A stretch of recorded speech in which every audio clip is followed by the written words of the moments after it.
Good morning, friends. I am Dr. Shailendra Kumar Verma, lecturer of भगवान Mahavir electro homeopathic medical college Pandariba Jaunpur.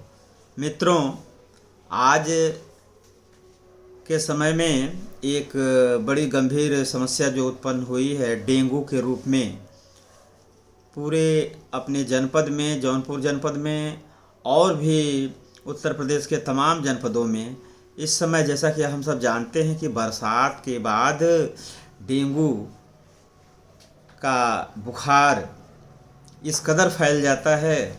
हर साल ऐसा है कि फैल जाता है कि लोग इसकी चपेट में आते हैं। तो आइए जानते हैं कि डेंगू क्या है और इससे बचाव कैसा करें। तो सबसे पहली बात तो ये है कि ये बरसात के बाद का जो मौसम है, यह डेंगू के फैलने के लिए बड़ा ही उपयुक्त ये समय होता है। और ये एक वायरस जनित बुखार है। डेंगू नाम का एक वायरस होता है जो कि मच्छर के अंदर रहता है, और ये जो मच्छर इसको कैरी करता है या जिसके अंदर यह डेंगू जो है रहता है, उसका नाम है एडीज इजिप्टी। और इसी के कारण जो है यह होता है, और ये इसके कारण जो है इस मच्छर में तो रहता ही है, और जब यह एक स्वस्थ मनुष्य को काट लेता है तो उसके साथ जो है डेंगू के कुछ जो अवशेष हैं वह स्वस्थ मनुष्य के ब्लड में पहुंचा देता है, जिसकी वजह से डेंगू मच्छर काटने की वजह से लगभग 5 से 6 दिन के बाद, मच्छर काटने के 5 से 6 दिन के बाद इसके लक्षण जो है प्रकट होना शुरू हो जाते हैं। और एक चीज़ और मित्रों, कि ये मच्छर जो है सुबह 6 बजे से लेकर के शाम के 6 बजे तक ही काटता है, यानी यह दिन में जो है बाइट करता है ये। तो इस चीज़ को भी जानना ज़रूरी है कि जो है ये मच्छर हमेशा जो ये अटैक करता है, अगर ये दिन में यानी सुबह 6 बजे से लेकर के शाम को 6 बजे तक ही ये जो है यह जो है काटता है लोगों को, जिसकी वजह से जो है डेंगू हो जाता है।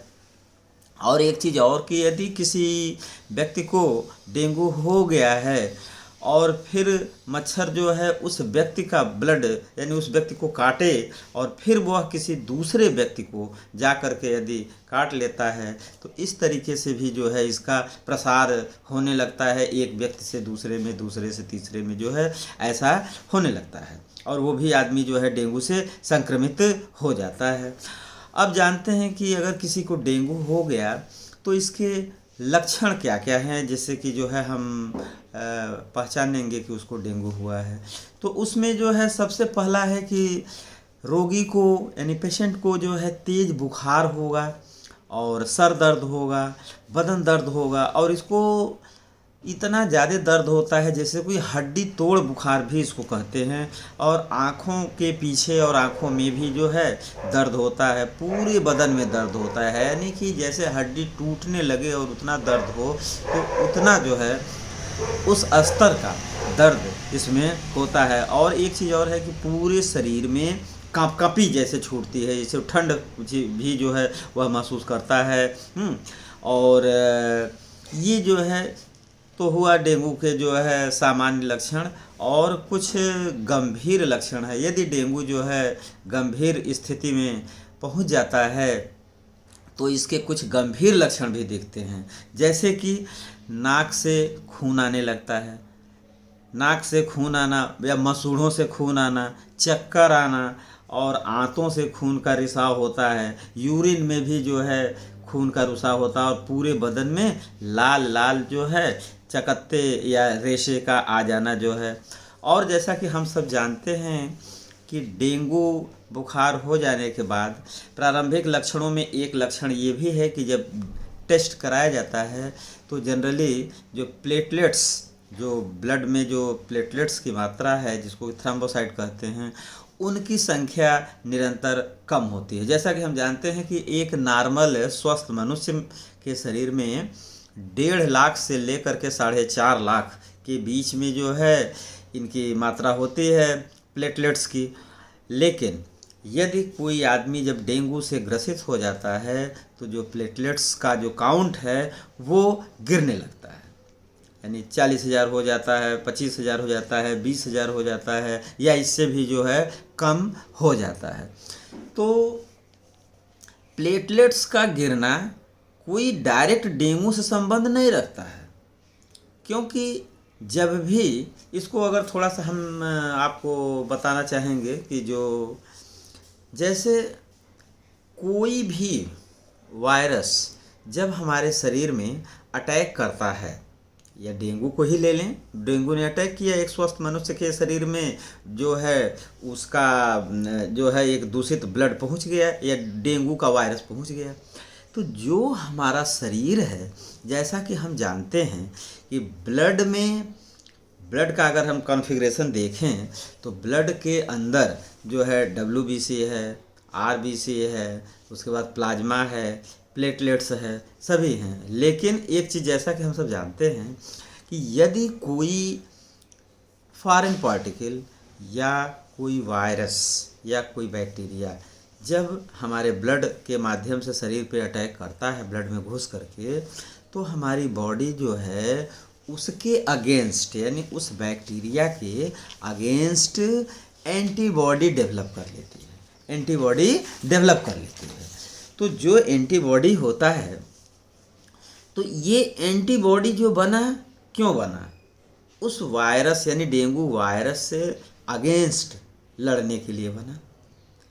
तो जब ये उस डेंगू के वायरस को ख़त्म करता है, तो डेंगू के वायरस को तो ख़त्म करता है, लेकिन उसके साथ ही साथ जो हमारा प्लेटलेट्स के जो सेल हैं, जिनको कि हम थ्रोम्बोसाइट जो है सेल कहते हैं, तो यह भी जो है इसको भी वो ख़त्म कर देता है।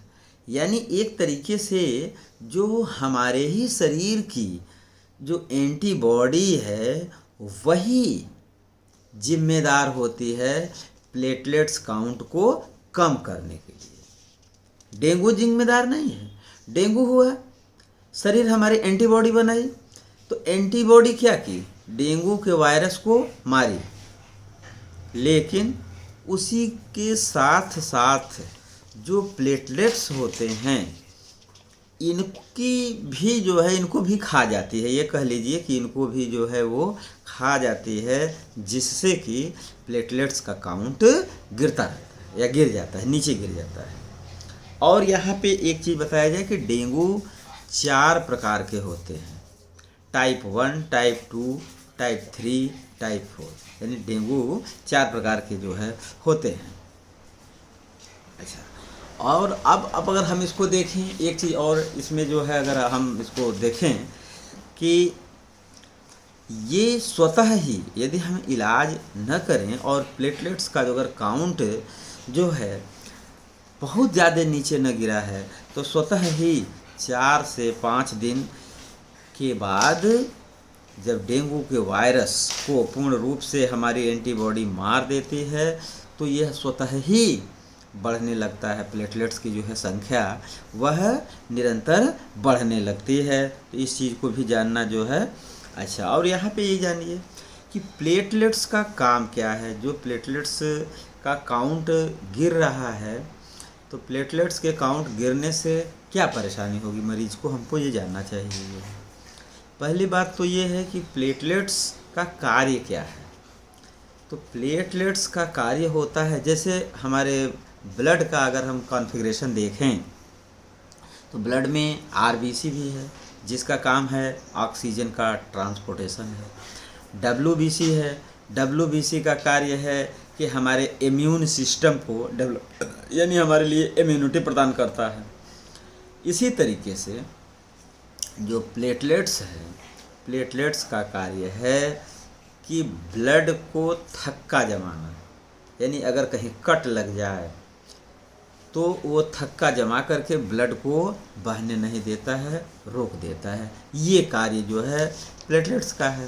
तो यदि इनकी संख्या में निरंतर कमी होती जाएगी और जो 1 से डेढ़ लाख से लेकर के 4.5 लाख जो कि एक स्वस्थ मनुष्य के शरीर में जनरल उसका वैल्यू है, नॉर्मल वैल्यू है, अगर उससे कम होते हुए 50,000 या 25,000 या 20,000 तक चले आते हैं, यानी कम हो जाता है, तब 20,000 से नीचे होने पे ये क्रिटिकल कंडीशन जो है पैदा करता है और ऐसे में मरीज को अलग से प्लेटलेट्स भी चढ़ाने की ज़रूरत पड़ सकती है।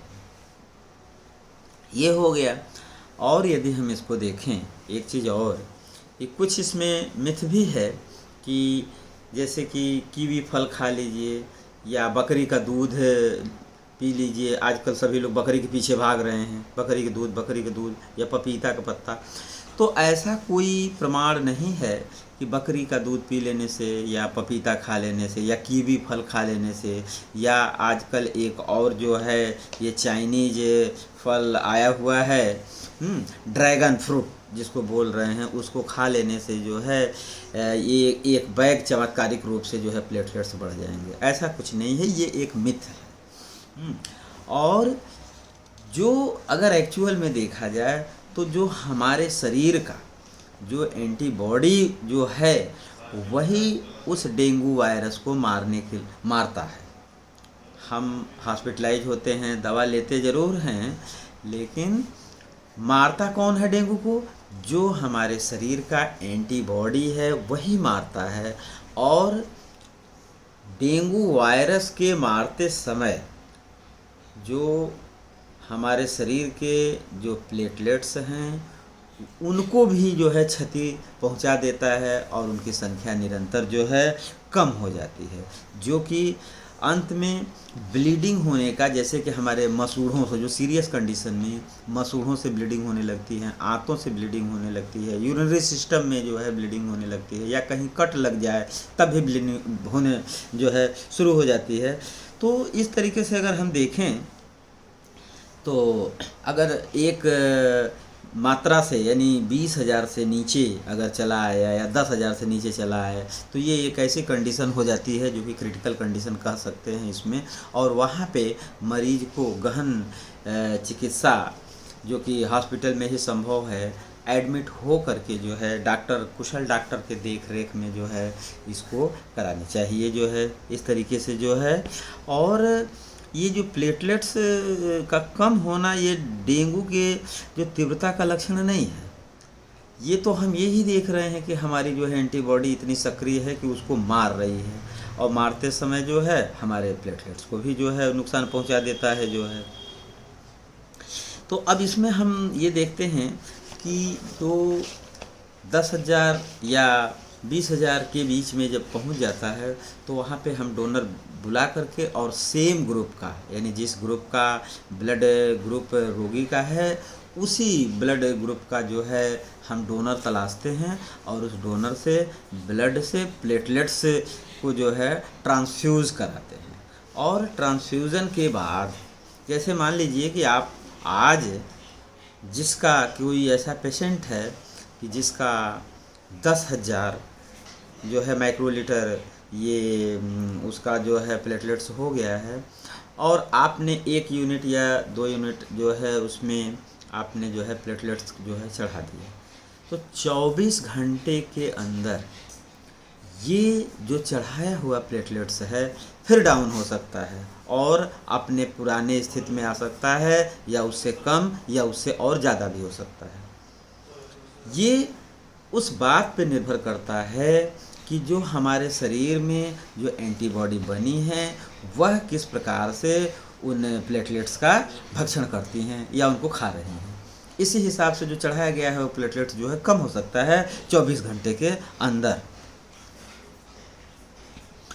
तो ये जो है कोशिकाओं को नष्ट कर देती हैं। 12 से जो समझ लीजिए कि 12 से लेकर के 24 घंटे के अंदर जो नया जो प्लेटलेट चढ़ाया गया है उन कोशिकाओं को भी जो हमारी एंटीबॉडी है वो नष्ट कर देती है। इसलिए शरीर में 5 से 6 दिन या 4 दिन तक जो है इसका प्रकोप बहुत ज़्यादा रहता है।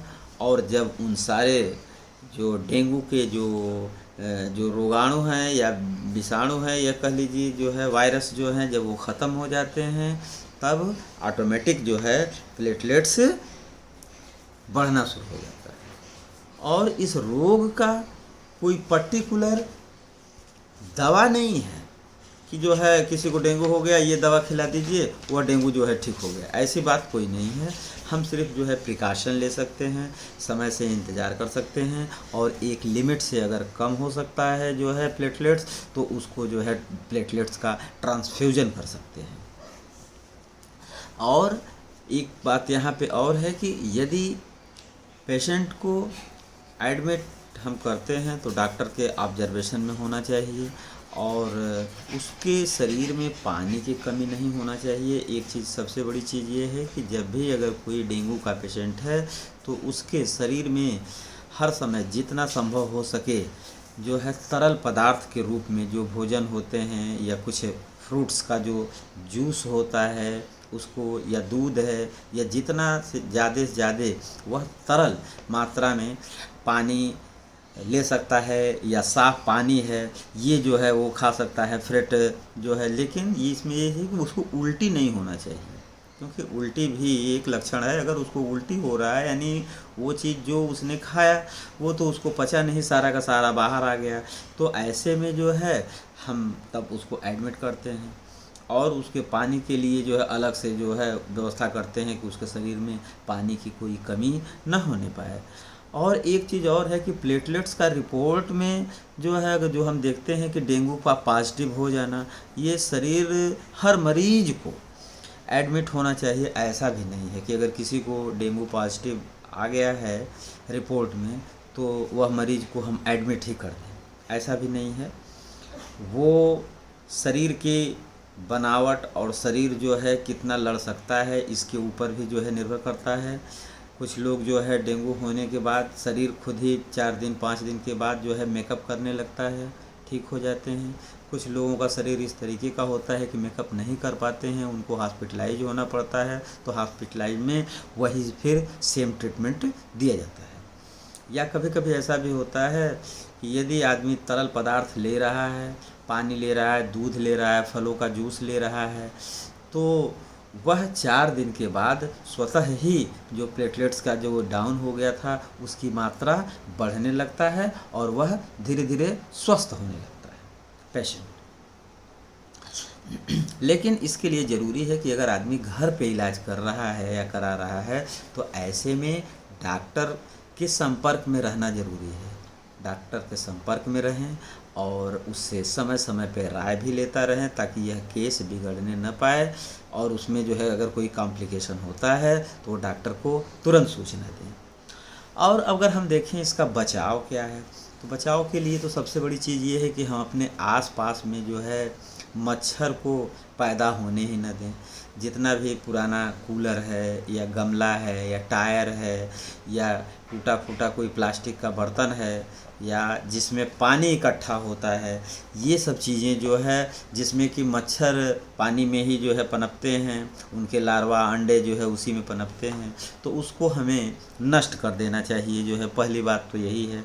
फिर जो है पानी को कभी इकट्ठा ना होने दीजिए, और मच्छरों को जो है समय समय पे जो है जैसे कि दवा का छिड़काव करना, और जितने भी आपके जंगले हैं जहाँ से घरों में मच्छर एंटर कर सकते हैं उस पर जाली लगा सकते हैं जिससे कि मच्छर जो है न आने पाएँ, मच्छर का रुकावट। और दवा का छिड़काव, जो दवा का जो है फॉगिंग होती है उससे भी जो है मच्छर जो है वो हो जाते हैं, ख़त्म हो जाते हैं। और सबसे अच्छा तो ये है कि मच्छरदानी का जो है प्रयोग करें, किसी भी तरीके से मच्छर जो है काटने ना दें।